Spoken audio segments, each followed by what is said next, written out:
கும்ப ராசிக்கு இந்த 2026 எப்படிப்பட்டதா இருக்கும் சார்? அதான் நெறைய பேர் கும்பத்துக்கு அட்வைஸ் பண்றாங்க. நெறைய பேர் கும்பத்த மோட்டிவேஷன் பண்றான். நெறைய ஜோதிடர்கள் இது மாரி இது என்னன்னா, இது வேற. நீங்க வேண்டான்னாலும் வரும். எப்படியாவது புருஷன்கிட்ட நல்ல பேர் வாங்கிற மாட்டோமா? இந்த கணவன் சாப்பிட்டோன்னே, இல்ல ஏதாவது பண்ணோன்னே, நமக்கு ஒரு பாராட்டு குடுக்க மாட்டாங்களா? சத்தியமா கிடைக்காது. எப்படியாவது பொண்டாட்டிகிட்ட நல்ல பேர் வாங்கி, ஐயோ! இந்த மாரி புருஷன் எனக்கு உண்டா? சத்தியமா சொல்ல மாட்டாங்க. இந்த பேர எதிர்பார்க்காதீங்க. மருத்துவ விரயங்கள் ஜாஸ்தி வரும்.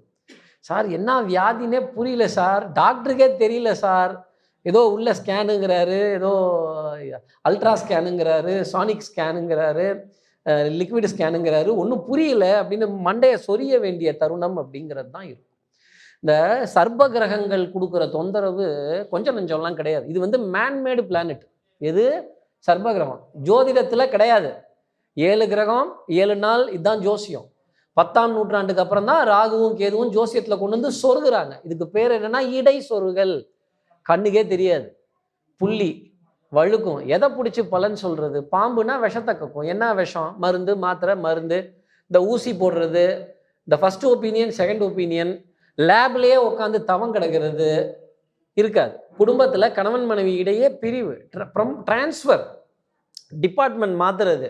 சார் எனக்கு ஒரு பாஸ் ரொம்ப நல்லவரா இருந்தாரு சார். இப்போ ஒரு ஆள் வந்திருக்கான் பாருங்க, படுத்துறான் அப்படின்னு புலம்ப வேண்டிய நிலை கும்பராசிக்காக இருக்கும். இந்த சர்ப்பத்துக்கிட்ட இருந்து எப்படி தப்பிக்கிறோங்கிறது தான் கும்பத்துக்கான கேள்வி. இதை வச்சுதான் இந்த ராசி சிரமப்படும், இந்த ராசி கஷ்டப்படும். சிம்மத்துக்கு அடுத்த நிலையில கும்பம் இருக்குன்னா பாத்துக்கங்களேன்.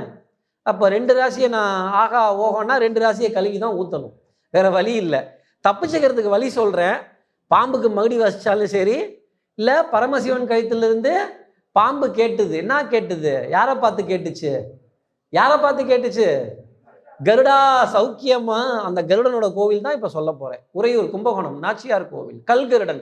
கல்கருடன் வீதி உலா வரக்கூடிய ஒரு கோவில், ஒரே கோவில் எதுன்னா அந்த கோவில் தான். அவ்வளோ பிரசித்தியான கருடன். அந்த கோவில்ல கருடன் தென்னை மரத்துல கூடு கட்டுச்சு. கருடன் தென்னை மரத்துல கூடு கட்டாது. உயரமான மலையில தான் போய் கூடு கட்டும். கருடனோட வரலாறுலாம் தெரிஞ்சுக்கங்க. கருடனோட ஆரிஜின்லாம் தெரிஞ்சுக்கங்க. வரதராஜ பெருமாள் கோவில், அங்க கருடனோட சன்னதி ரொம்ப பிரசித்தி.